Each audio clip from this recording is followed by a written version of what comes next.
Welcome to Muted Healing, a place where you can silence all the external noises that take you away from who you are at your core. The travel section of this page is slightly different from others because while they may share the tips and the budgets to help you make the most of your travel, we offer all of that, but also a more reflective journaling way that helps us use travel for healing purposes. We're going to try and cram in as much as possible in these videos using the help of my travel journal, the questions that you guys have left me, and without further ado, let's go with Amritsar.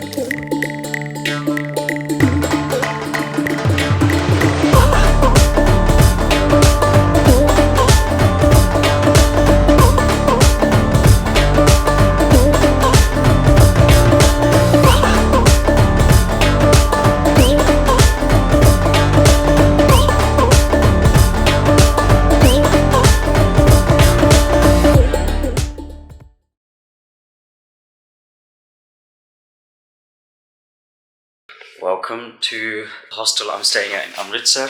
It's called Go Stops. I found them on booking.com. I have a whole thing about hostels, right? Since I discovered my love for them from Croatia. And honestly, the people is what makes it. So I'll talk more about that in another video. Maybe I'll talk about it now. And it's just a small little TV, as you can see. But this is a communal area. And people from the different rooms, I can tell it's been cleaned up already actually. Someone's come in and cleaned it and tidied it already. People from all the floors in this hostel were just sat here. No one was talking to each other, sadly. But my roommate was sat right next to me and he was like, yeah, come sit down next to me, innit? So I have a lot of footage for Amritsar, apparently thanks to Marianne. I got a lot more confident with having my camera out and just generally speaking to people. Hey guys, wherever you are, welcome.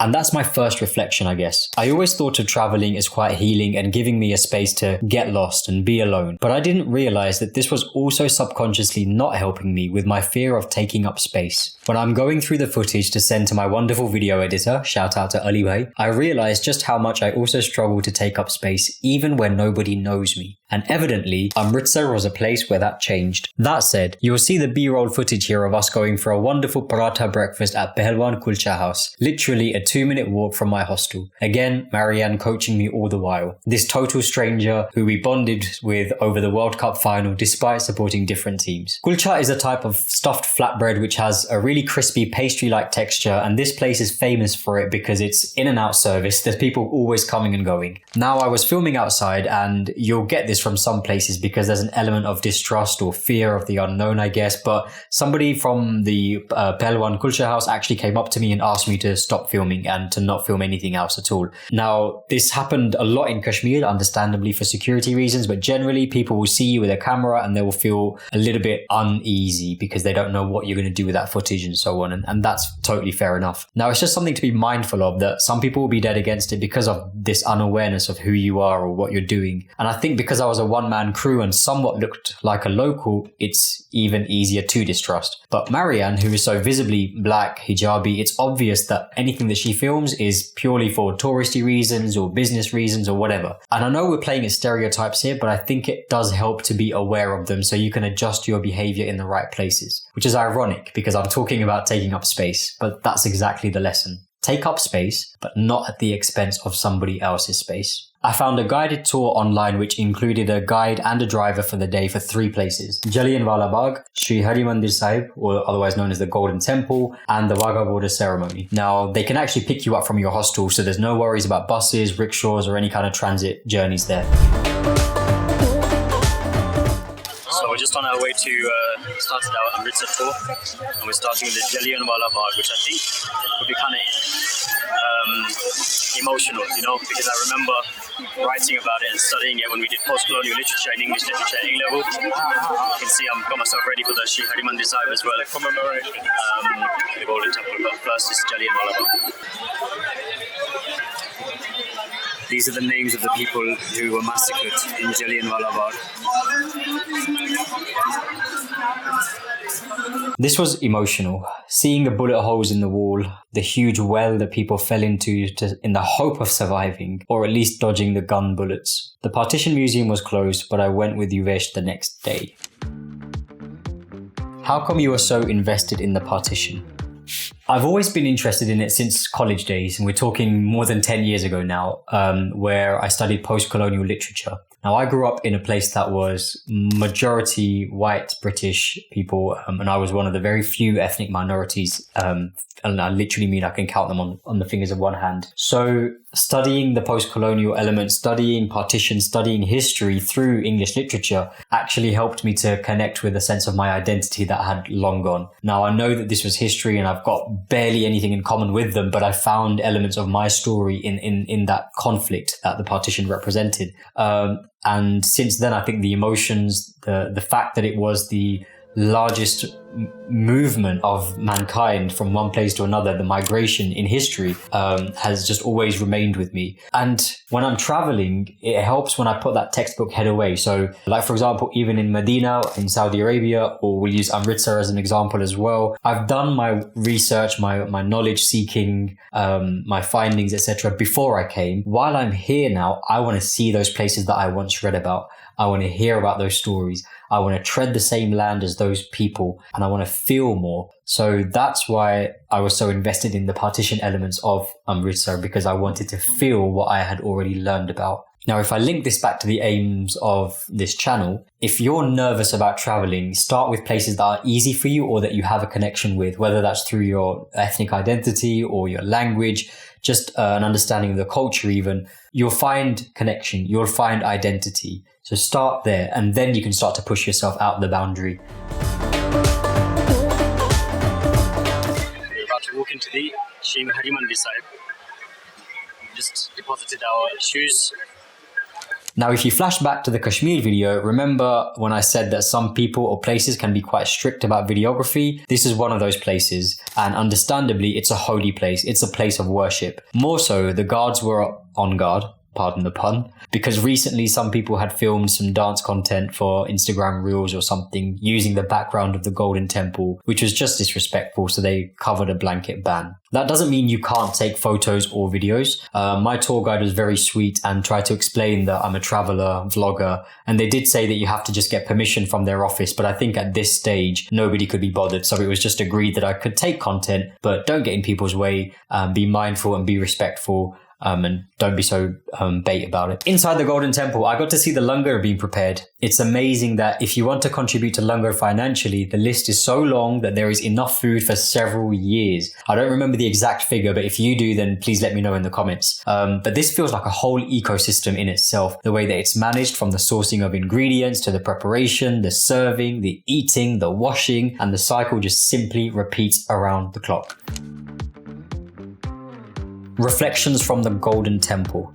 I found the Golden Temple really peaceful. And I don't just mean the kind of peace where you enter, like I've been around the world, as you remember from my intro video, and I've been to lots of churches and temples and mosques and places and so on. But I found that the Golden Temple was as peaceful as some of the mosques that I've been to. There is a clear kind of system. People know what they're doing. There's segregation where there needs to be segregation. There's purification using the water where there needs to be purification. There's an orderly line into the main temple part, which is in the middle of the lake that you can see. Things just seem to be working seamlessly, and that's why I think I felt quite peaceful there rather than it being chaos. That said, obviously some of the churches and temples I've been to have also been somewhat peaceful, but they also have elements of ritualistic singing or mass gatherings, which I'm sure the Sri Harimandir Sahib also does, but I didn't obviously go at that time. It was still fairly busy apparently, but again, I don't know, I can't really describe more than peace.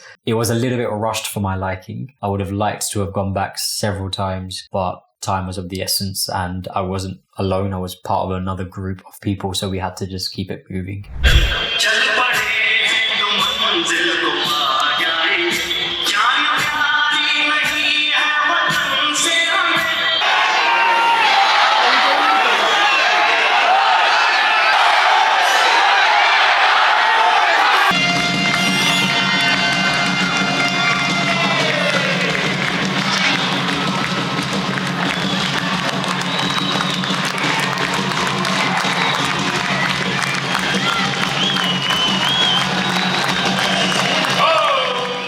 The final stop on our tour of Amritsar was the Wagah border ceremony, where we had to drive out about half an hour or so.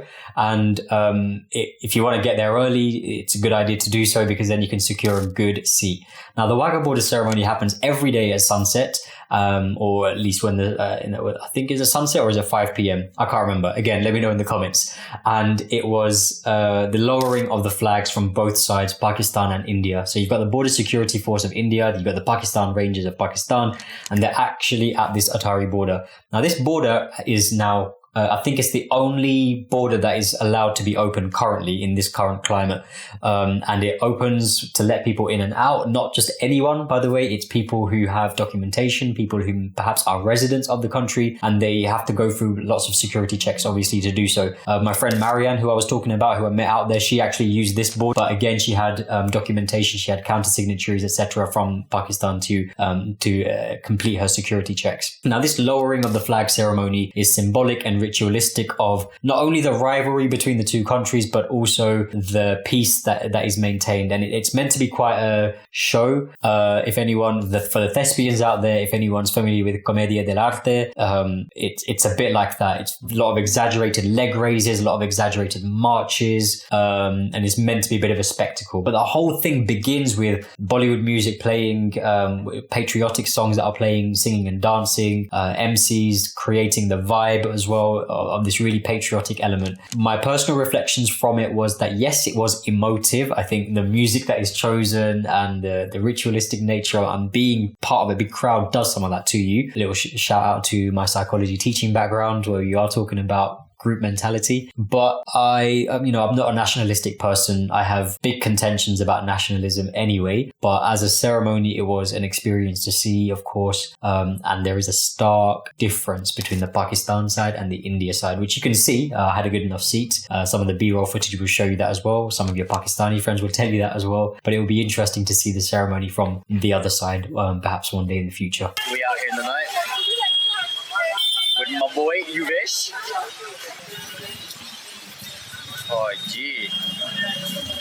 Okay, let's try this. Should be. Is it really hot though? Yeah, it's normal.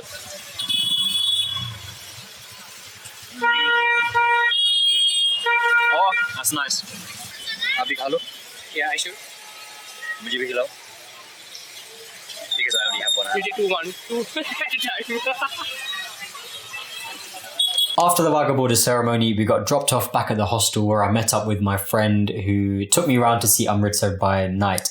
This is the Yuvesh that I was speaking about earlier, because that was the night that he took me around Amritsar, which is just as lively as the day, maybe even better actually. The markets are bustling, the lights, the music, the colours, beautiful. And then the next day he also took me around more local parts of Amritsar, a bit more kind of around the gullies and stuff. But yeah, let's read my journal with Evening with Yuvesh. Yuvesh logged out of work early, lol.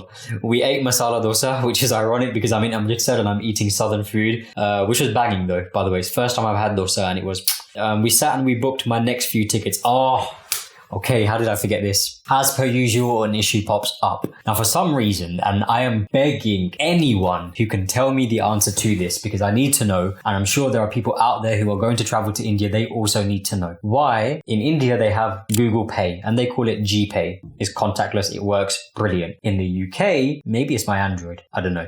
We have Google Wallet. Why do the two things not correlate? Make it make sense. Because I was unable to book any coach tickets or any train tickets using Google Wallet. I was unable to pay for anything contactless using Google Wallet, which is weird. So can you please find out why that is the case and let us know in the comments, because I'm sure someone desperately needs to know that as well. Plane tickets were fine, accommodation was fine because that was all going through my PayPal or booking.com, Airbnb, etc. But train tickets and bus tickets or coach tickets specifically were not able to be used, and I was using the Red Bus app. So kindly, what Yuvesh did was pay for my entire travel, buses, coaches, trains, throughout the entirety of India, because obviously I've kept in touch with him and he's paid for all of it, and I just paid him back when I got back to the UK when I could, through bank transfers and stuff. But what an actual sweetheart, and just know that there are people obviously like that around the world who will support you.